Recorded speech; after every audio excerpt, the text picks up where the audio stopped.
To Abbotsford, and we really appreciate the effort that you've made tonight to come over from Victoria, rent a car, come out and speak to us.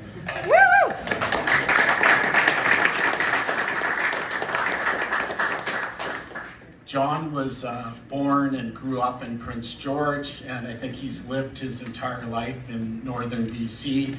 I think he comes from a forestry family, and he worked in the forestry industry for 20 years. He was elected as a school board trustee prior to becoming an MLA. He has been an MLA since 2005. He's won 5 elections. He was a cabinet member in the BC Liberal Party, and he became an independent MLA in August of 2022. We congratulate John on his recent announcement to join the BC Conservative Party on February 16, 2023, and John's commitment to standing up and fighting to make a better future for all British Columbians. Without further ado, John Rustad.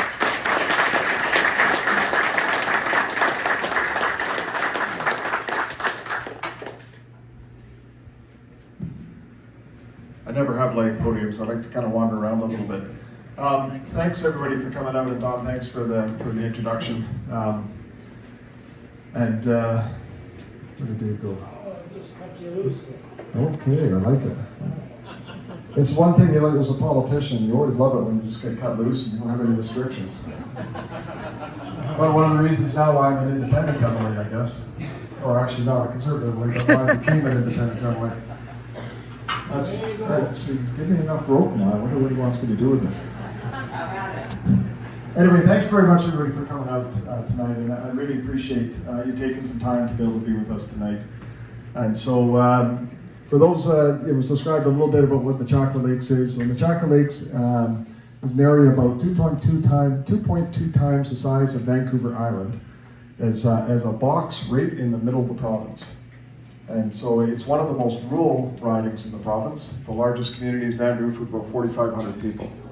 And the rest of the population is spread out. I always like to say it's, if you go to Prince George and you drive for 2.5 hours west, and then you turn, you go about half an hour south, you take a ferry across Francois Lake, and you get to an area that's got about 15% of the population of my riding, which no one could even put out on a map, right? But it's a very interesting area. It's beautiful. If you ever get the chance to be up in that area, the lakes, the fishing, you know, the fresh air, just the outdoor experience, it is absolutely fabulous. And what makes it best is the people.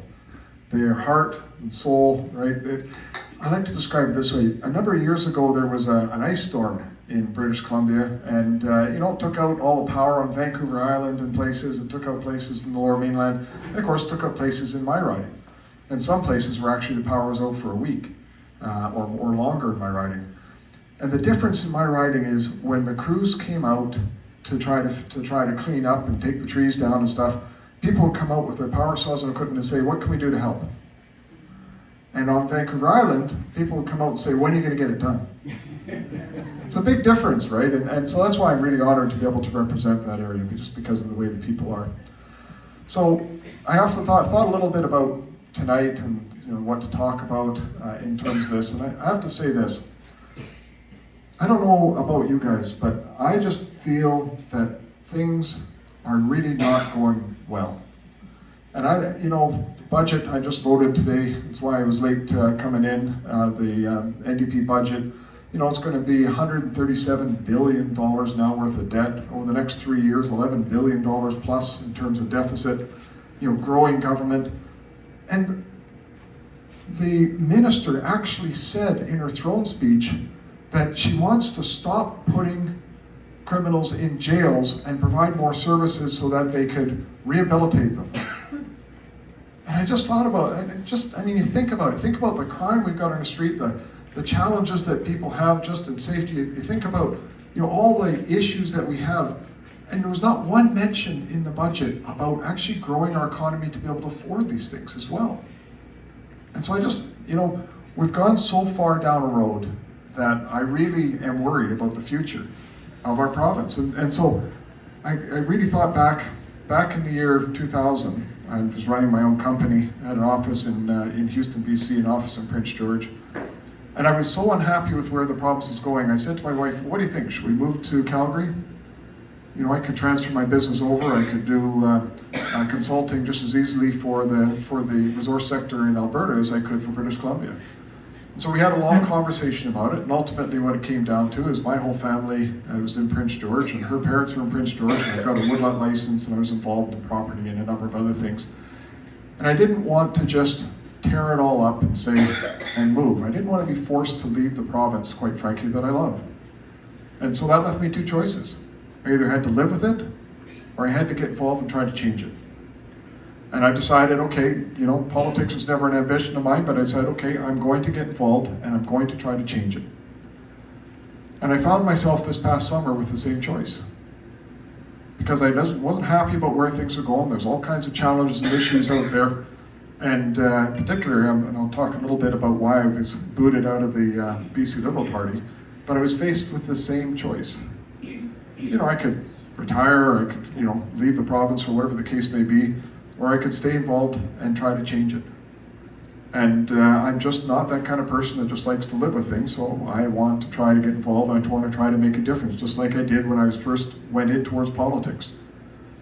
So the issue that got me booted out of the BC Liberal parties after spending 22 years in that organization, helping build it up, you know, being in cabinet for 4.5 years, you know, I did a lot as part of the BC Liberals, but I've always had the value that your riding comes first.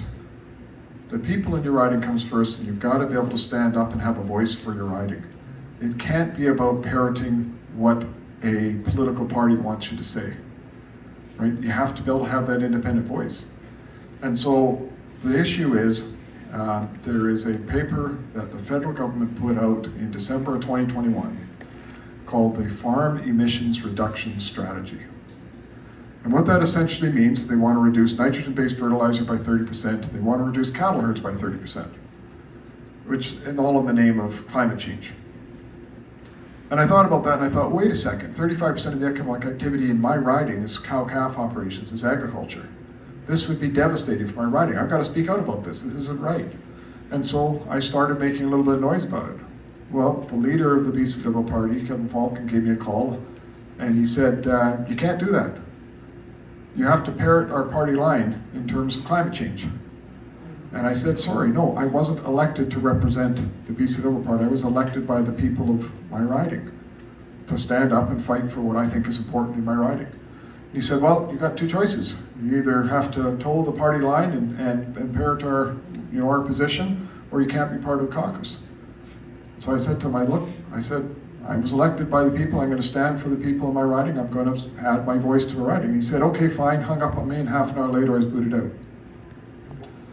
So, like I say, that was the issue that led to you know, being an independent, and then that led to wanting to stay involved in politics and try to make a difference. So I explored various options through the fall. I started some conversations with the Conservative Party of BC, and what I found is that the Conservative Party of BC shares many of the values that I have. Values of family, values of community, values of freedom, values of being able to just provide and have a good job and have a light touch by government. And those are the values that, you know, got me involved in politics to begin with, because I wanted to see change. So I decided, okay, let's give this party a try. The party's been in the wilderness for a long time, and you know, I really hand it on to people, I really want to thank people that I should say that have been involved in this organization for so many years, trying to keep it alive, trying to get it to a place, you know, where it can be a power in this province. And I actually honestly believe, I think, quite frankly, the BC Liberals have run their course. I think they're done. I think they're, quite frankly, morally bankrupt. You know, they've lost their way. They are no longer a coalition that they used to be, certainly when I joined. It's way different. It used to be free votes, used to be celebrate people's differences, used to be able to stand up and have your say if so riding. None of that's true anymore. And so I think, you know, it's time we build a new coalition party. It's time we take the Conservative Party and become that political voice in this province that's going to stand up for people and fight for this province. And why not? You know, and one of the questions that's going to come, I know, was told is this issue of, you know, vote splitting and that kind of stuff. I don't care about that sort of silliness. This is about, as Judy would say, it's about right and wrong. It's about doing what we need to do to be able to build a province for us and for our kids, for our future, and not just get dragged into ideology. There's so much that we could be doing in this province. There's so much that we could be doing to improve our quality of life and to be able to actually build something to be proud of again. And I believe the Conservative Party of BC is that vehicle. And so that's why I'm really glad you guys are out here tonight, because this is, you said, it's the grassroots. This is about, you know, spreading the word, building interest, building a party up from the ground floor, and being able to be proud of it, elect people, and ultimately govern this province and take us in the right direction. So it doesn't happen unless people get engaged, unless people, you know, talk to other people, bring them out to meetings like this, continue to grow the party that we have. And there are so many issues, and you know, there's so many things that can divide us. But I say, let's stop worrying about those things. Let's start talking about the things that bring us together, the values of family, the values of you know, freedom, the values of being able to, you know, work and be able to put food on the table and be able to, you know, be proud about helping your kids and your grandkids and having a future. There's rural urban divides, there's all those kinds of things. None of that matters, because I can tell you, coming from rural BC and talking to people in urban BC, they all share those same issues. How can I afford to buy a house? How can I afford to make sure my kids have opportunities? How can I make sure that they have the best education? How can I make sure they have a job? And I'd like them to be able to stay in this province and be able to work so that I can see them. I don't want them to have to move away to another jurisdiction. We can do this. We really can. But I tell you, some of the things, and I want to talk about a couple of issues that you know, are a bit controversial, but I'm going to touch them anyway. And I want to touch them because of why I was kicked out, this issue of climate. Climate change is real. But what are we doing in terms of the policies? You look at this idea of reducing fertilizer. 40% of the world's food supply comes from using nitrogen-based fertilizer. And we want to say, and governments, you know, Canadian government and other governments around the world are saying, no, we want to reduce that. We don't want to use nitrogen-based fertilizer. You're talking about hundreds of millions, if not billions of people not having enough food in the world and starving. I'm sorry, I'm a citizen of this planet. I care about the child in the Congo as much as I care about children in this province. We should not be sacrificing other people's future and lives on some ideological rant. We should actually be focusing on how, as a province, we can actually increase the food we produce. We have so much potential here. Why are we not thinking about that as our future and contributing to what the world needs? And the same with energy. This idea of, you know, continually cranking up the cost of our energy. And for what? It won't make any difference one way or the other. Yet what it will do is it'll take people and drive them into poverty. 50% of the people in this province are already struggling to put food on the table, and we want to increase their costs? We want to make it harder for them to be able to get through life? It doesn't make any sense. It doesn't make any sense. And that's why we need to be thinking more about how we become energy self-sufficient, so that the winds of change and climate that may be going on other places will not be affecting us. That we will have what we need for us as a society and for our children. And the same with food. We only produce about 40% of the food that we consume. Now we produce way more in terms of berries and, you know, wine, which is great things. But at the end of the day, you know, our vegetables and our staples, we only produce about 40% of what we consume. We need to change that. Why would we leave ourselves vulnerable to what's going on outside our borders? And yes, we're a small trading jurisdiction and we have to continue to be able to do that. But we don't have to be that. We can provide for ourselves. So I think, quite frankly, those are just a couple of little issues that as a Conservative Party we can start talking about as a province, and we can start trying to make a difference and build that future. Lots of other things, and I've got lots of other ideas. We've got to deal with things like crime and affordability. But I just want to say this about crime. When you go downtown Vancouver, you go down to the east side, and you see what's going on the streets. It's not just there, it's everywhere. I mean, I don't care which community you go to. You go to Terrace, go into Burns Lake, you go into Prince George, you go into here in Abbotsford, Surrey, you see it all over the place. Why do we have this problem, and why do some of the cities and some of the countries in Europe don't have this problem? It's a good question to ask yourself. How did they do it and not have this issue, yet we do? And it's quite simple. In Europe, they decided to support their police and decided to take back the streets.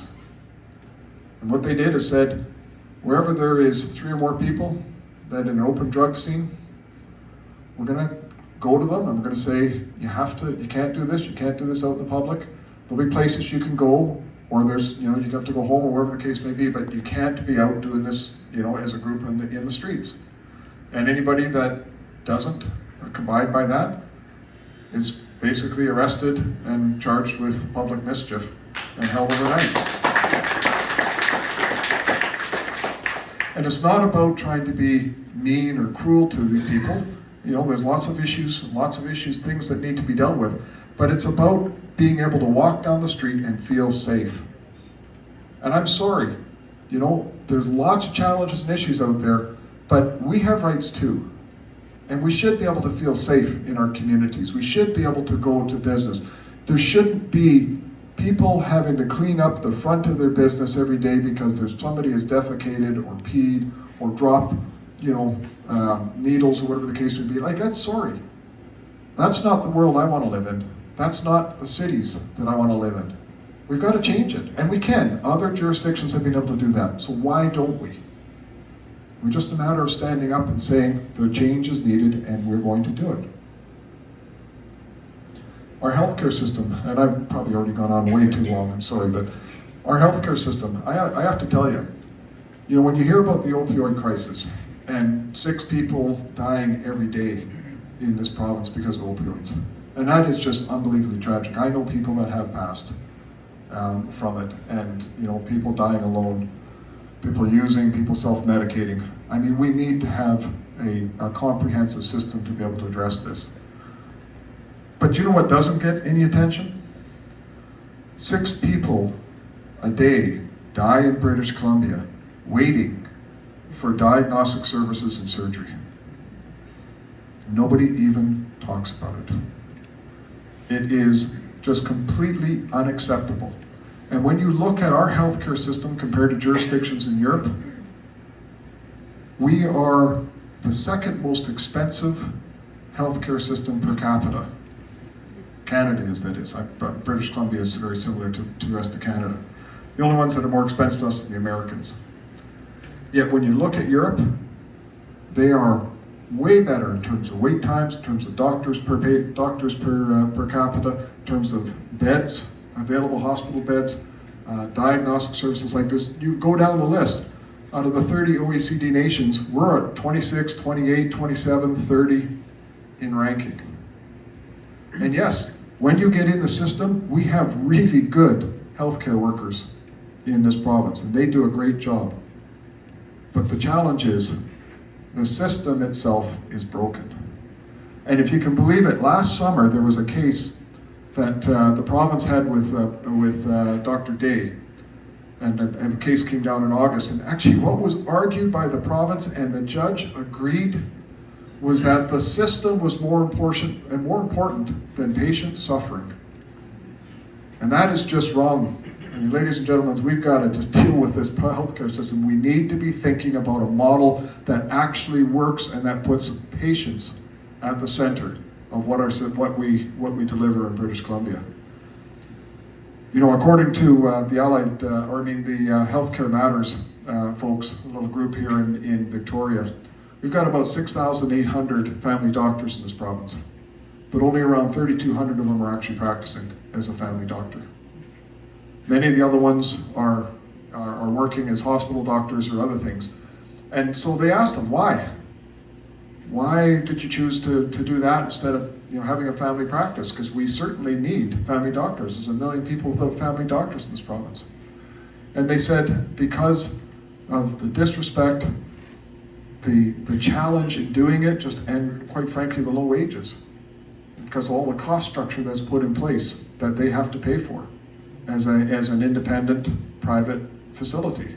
Because you've got to pay for your nurses, you've got to pay for all your overhead, you've got to pay for your receptionists and all these types of things. And so when you look at it, it made it very challenging. So these are types of things that we have to think about how we create that environment for healthcare so that people want to work here.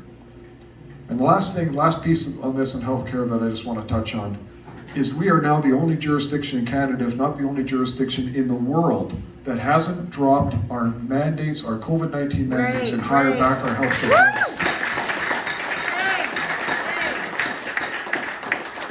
That has to change, ladies and gentlemen, and that is one of the things that we need to fight for, certainly as conservatives, and make noise about this.